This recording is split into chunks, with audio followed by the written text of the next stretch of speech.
विद्युत पढ़ते हम लोग है ना। तो विद्युत में जो अपना पहला टॉपिक है वो है विद्युत धारा। पढ़ा दिए आपको, केवल रिवीजन करवाना है।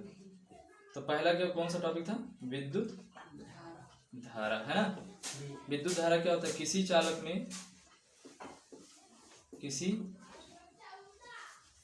में आवेश के प्रवाह की दर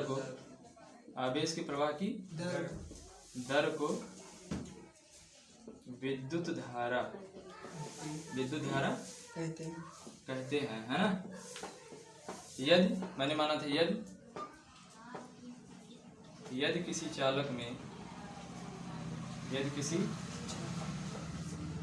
में t सेकंड में q आवेश प्रवाहित हो तो है ना।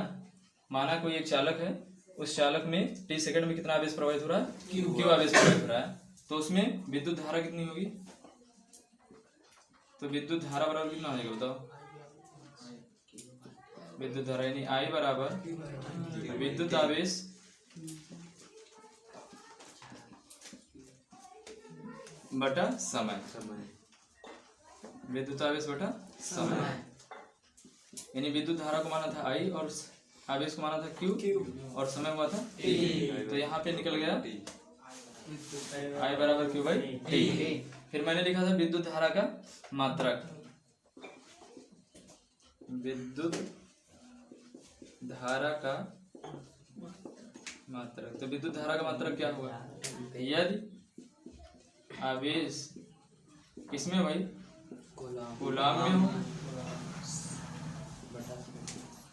कूलाम में हो तथा समय सेकंड में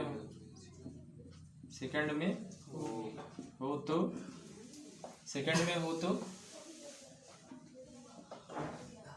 तो विद्युत धारा का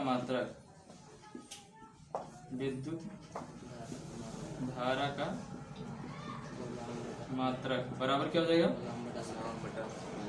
आवेश का मात्रक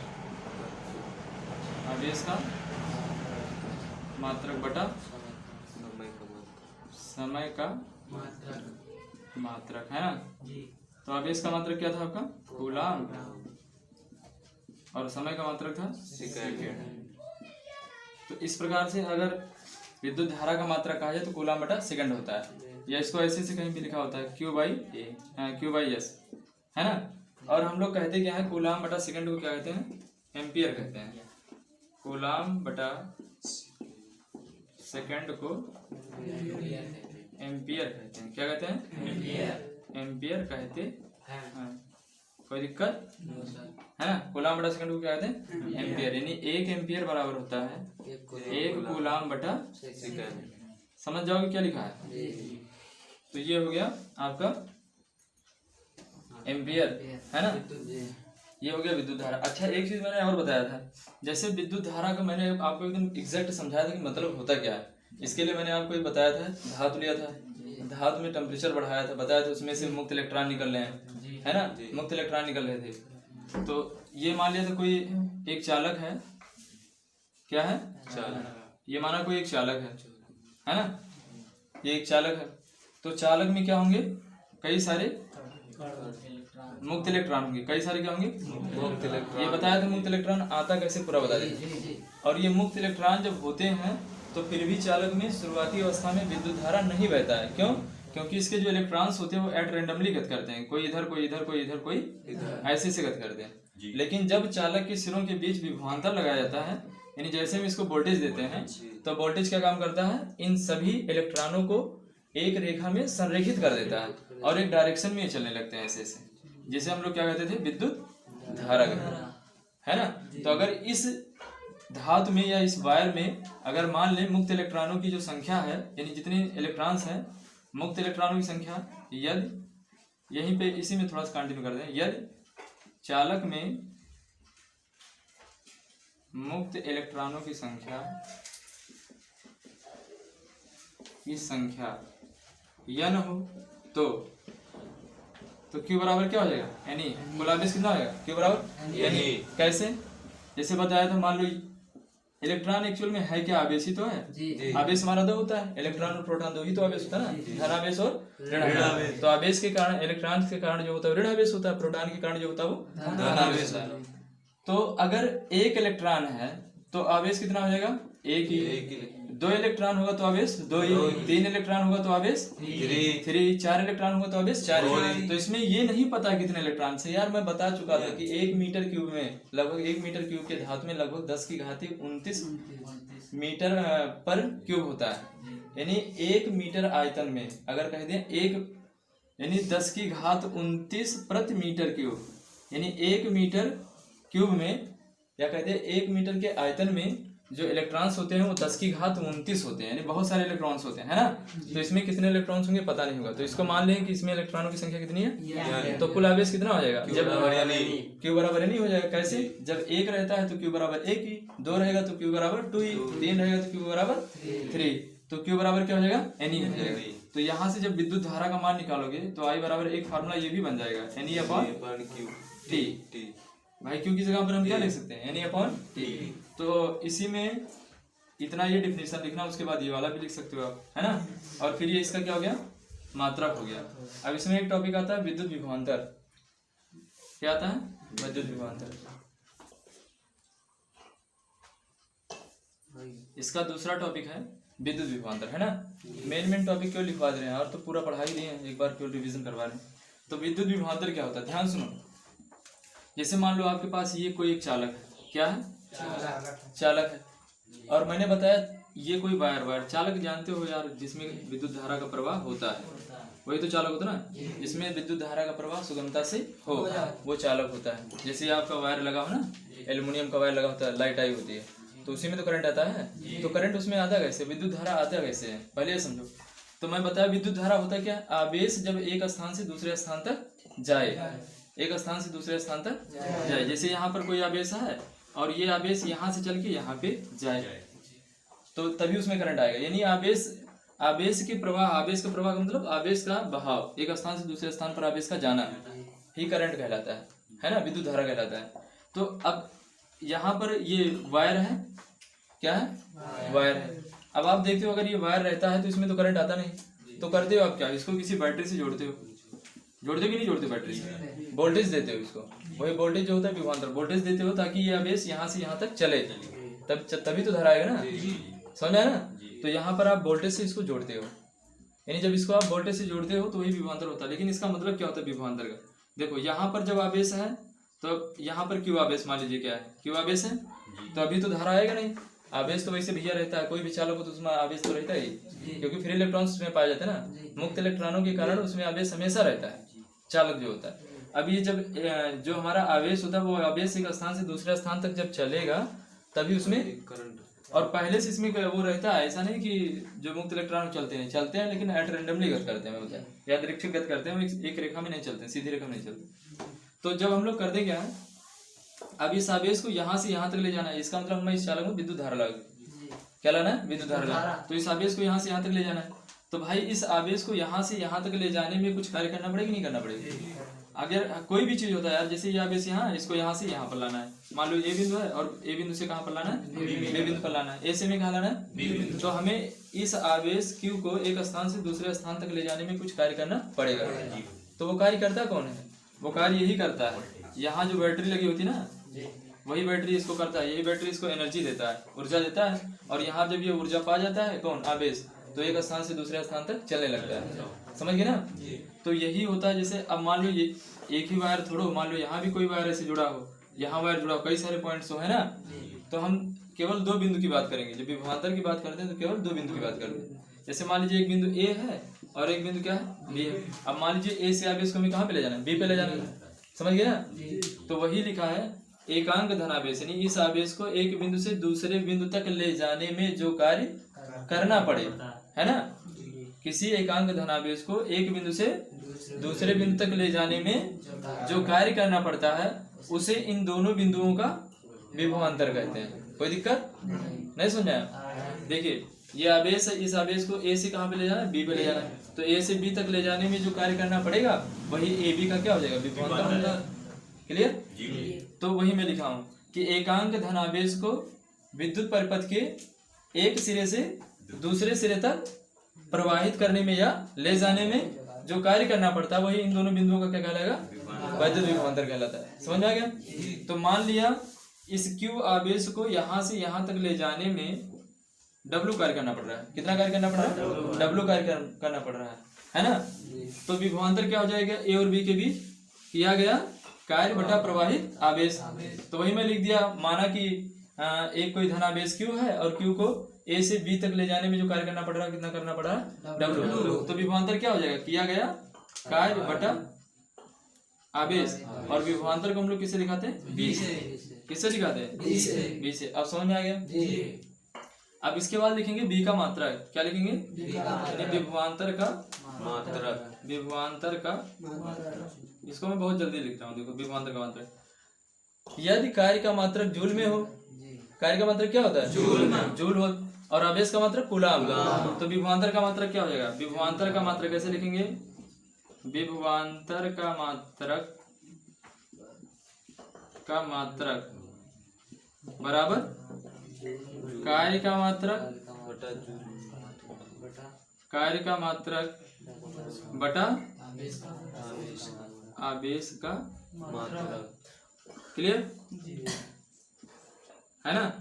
तो विभवांतर का मात्रक क्या हो जाएगा, कार्य का मात्रक क्या होगा, जूल। कार्य का मात्रक और आवेश का मात्रक कूलाम, है ना। लिखेंगे अतः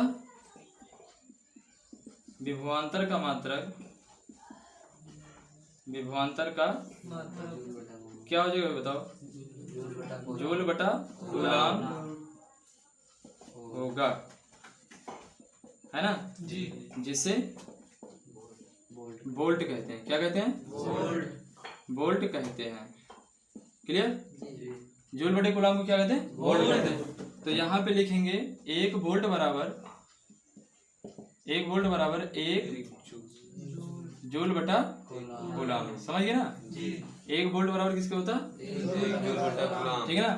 तो इसका जो मात्रक होगा विभवांतर का, उसको वोल्ट में लिखेंगे या तो जूल बटा कूलाम में लिखेंगे। कोई दिक्कत नहीं, समझ में आ गया ना जी। है विभवांतर में कोई दिक्कत। तो मैं बहुत शॉर्ट में केवल बना रहा हूँ आपको, केवल उतना चीज बता रहा हूँ जो एग्जाम के पॉइंट ऑफ व्यू से इम्पोर्टेंट। और समझाने तो आपको पूरा डिटेल में बताएं कैसे क्या होता है, किस तरीके से होता है, पूरा समझाएं। केवल एग्जाम के पॉइंट ऑफ व्यू से आपको बता रहे, है ना। अब तीसरा हेडिंग देखो।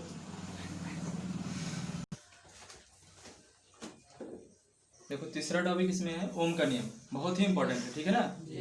ओम एक वैज्ञानिक थे, इनका पूरा नाम था जॉर्ज साइमन ओम। क्या नाम था, जॉर्ज साइमन ओम। इन्होंने क्या बताया था, इन्होंने अपना एक नियम ऐसा दिया था। इन्होंने कहा अगर कोई भी एक चालक ले लिया जाए, क्या ले जाए, कोई भी एक चालक ले लिया जाए, ठीक है। मान लीजिए कोई एक चालक है, क्या है, ये कोई एक चालक है, कहीं कोई भी एक चालक ले लिया जाए और हम चालक के सिरों के बीच विभवांतर मान लो लगा दिया कितना, बी, यानी हम कितना लगा दिए, वोल्टेज बी वोल्टेज लगा रहे हैं, है ना। तो इसमें जो करंट आएगा क्या आएगा, यानी जो इसमें विद्युत धारा होगी, है ना, वो विद्युत धारा क्या होगी, चालक के सिरों पर लगाए गए विभवांतर के अनुप्रमाणुपाती होगी। ठीक है ना। ये कब के लिए बताया, तब बताया कहीं इन्होंने कहा कि चालक की भौतिक अवस्था में कोई परिवर्तन न किया जाए। जैसे इस चालक का ताप जो वही टेम्परेचर है, इसको गर्म ना किया जाए या इसका टेम्परेचर घटाया ना जाए। ठीक है ना। इन्होंने कहा कि ओम के नियम के अनुसार, देखो उनकी डिफिनेशन क्या थी ओम के नियम के अनुसार, इन्होंने कहा यदि किसी चालक की भौतिक अवस्था में कोई परिवर्तन न किया जाए, जैसे कि ताप, तो चालक के सिरों के बीच लगाए गए विभवांतर चालक में बहने वाली धारा की अनुप्रमाणुपाती होता है ना। चालक में बहने वाली धारा चालक के सिरों पर लगाए गए विभवांतर के अनुप्रमाणुपाती होती है। कोई दिक्कत याद हो जाएगा ना। यदि किसी चालक की भौतिक अवस्था में कोई परिवर्तन न किया जाए, जैसे कि विशेषता टेम्परेचर, तो न किया जाए, तो चालक में बहने वाली धारा, यानी ये जो करंट बह रही ना, चालक में बहने वाली धारा चालक के सिरों के बीच जो विभवांतर लगाए हैं उसकी क्या होता है, अनुप्रमाणुपाती होता है ना। तो मान लिया इस चालक के सिरों के बीच क्या विभवांतर कितना लगा है, बी, और इसमें जो धारा आ रहा है क्या आ रहा है, आई आ रहा है। तो बी इस डायरेक्टली प्रोपोर्शनल हो जाएगा आई। समझ आएगा ना। यदि चालक में प्रवाहित धारा की तीव्रता आई हो तथा उनके सिरों के बीच लगाए गए विभवांतर बी हो, तो B is directly proportional to I. यही ओम का नियम है। समझ गए ना।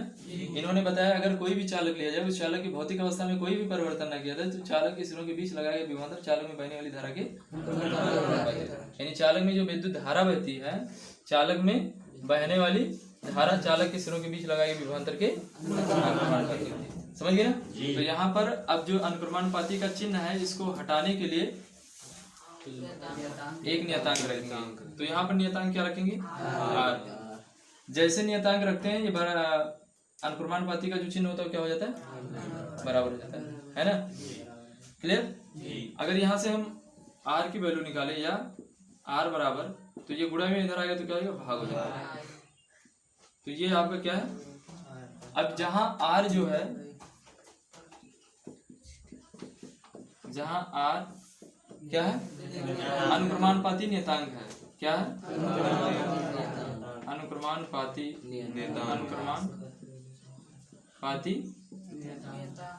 नियतांक है, जिसे प्रतिरोध कहते हैं। जिसे क्या कहते हैं? प्रतिरोध कहते हैं, है ना।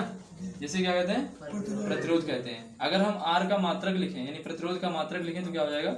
वोल्ट बटा एम्पियर। वोल्ट बटा एम्पियर। अगर कभी प्रतिरोध का आपसे पूछ लिया प्रतिरोध क्या होता है, तो प्रतिरोध क्या होता है? प्रतिरोध किसी चालक के गुण होता है जो अपने में से बहने वाली धारा का विरोध करेगा, है ना। जो अपने में से बहने वाली धारा का विरोध करेगा, वो क्या होता है? प्रतिरोध होता है। यानी प्रतिरोध क्या होता है? अपने में से जो ठीक है। तो यहाँ पर हमने आपको बताया रेजिस्टेंस की परिभाषा क्या होती है, प्रतिरोध की परिभाषा क्या होती है? किसी चालक का एक गुण होता है ना, जो अपने में से बहने वाली धारा का विरोध करता है। अगर हम इसके टर्म में बताना चाहें, तो चालक के सिरों के बीच लगाए गए विभवांतर तथा चालक में बहने वाली धारा के अनुपात को ही चालक का प्रतिरोध कहते हैं। समझ में नहीं आया? एक बार फिर से समझ लो। चालक के सिरों के बीच लगाए गए विभवांतर तथा चालक में बहने वाली धारा के अनुपात को ही चालक का प्रतिरोध कहते हैं। कोई दिक्कत? समझ में आ गया? अब देखो, अगर हम आर का वो निकालें मात्रक, यानी प्रतिरोध का मात्रक क्या हो जाएगा? वोल्ट बटा एम्पियर। प्रतिरोध का मात्रक क्या हो जाएगा? वोल्ट बटा एम्पियर। समझ गए ना। प्रतिरोध का मात्रक है ना, एक हेडिंग डाल दिया। प्रतिरोध का क्या होगा भैया? प्रतिरोध का मात्रक बराबर विभवांतर का मात्रक बटा विभवांतर का मात्रक। समझ जाओगे क्या लिखा है? बटा धारा का, है ना। तो विभवांतर का मात्रक क्या होगा? वोल्ट। और धारा का मात्रक क्या होगा?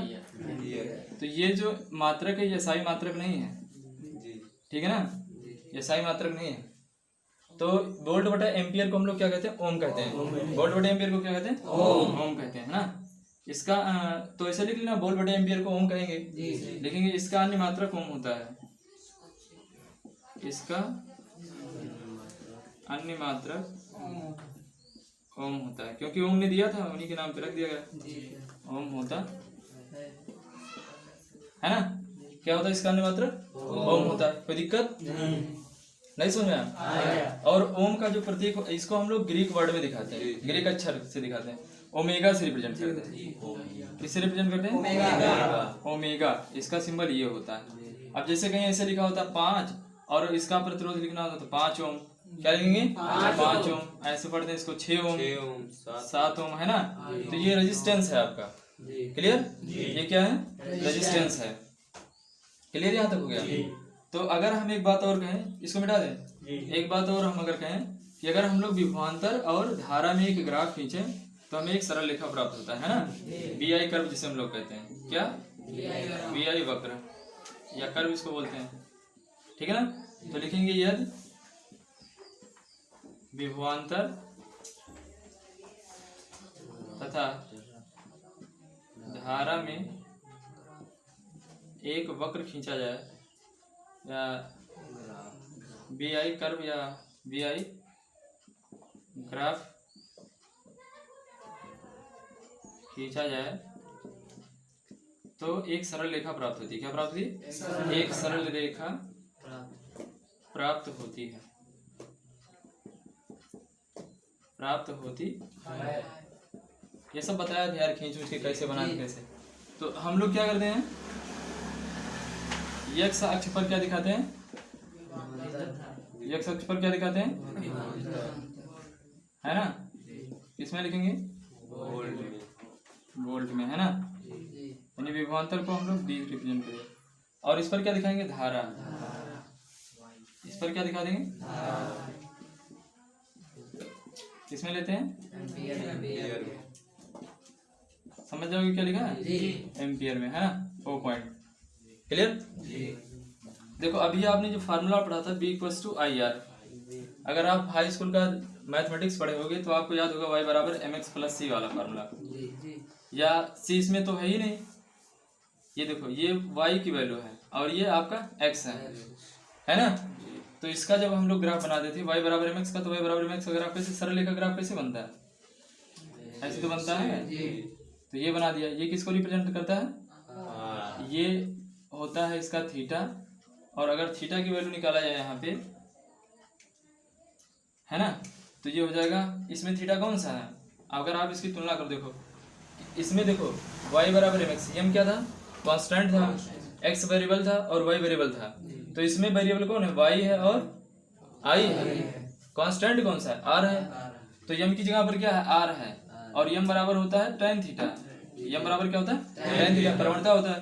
तो r बराबर हो जाएगा b/i, यानी tan थीटा बराबर, अगर आपकी बात करो tan थीटा बराबर, तो ये हो जाएगा b/i।